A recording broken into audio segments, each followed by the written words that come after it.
the function of an ayat has two attributes, two concepts that you need to understand, okay? Before I tell you what they are, let me give you an example.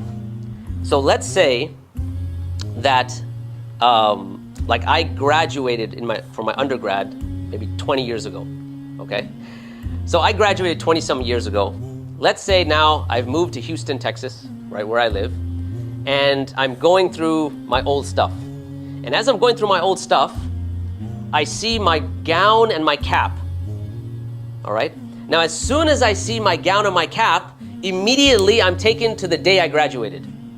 I remember everything. I remember the fact that, you know, that my last name starts with a T, and we had 250 students, and I had to wait all the way to the end because my last name starts with a T.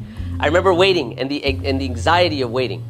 I remember my parents, Allah yarhamhuma, that they were in the front row and they were like, you know, looking at me and saying, wow, he actually made something of himself. All those things immediately come to me when I see the robe, okay? Now there's two functions here. An ayah, when it operates, number one, there's no information transfer, meaning you don't learn a whole subject and then you experience the ayah.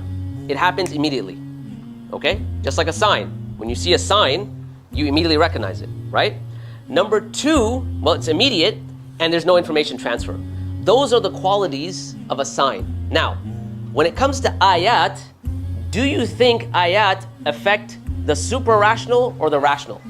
The super-rational. Which one, if you were to rank, like which is higher, the super-rational or the rational? Super-rational. In other words, ayat affect the fitrah directly. Rationality comes secondary. And that's why Allah chooses ayat and not discursive reasoning. So there is reasoning in the Quran, don't get me wrong. I'm not saying there's no reasoning. But what I'm saying is, of primacy, of the thing that comes first is ayat. Why?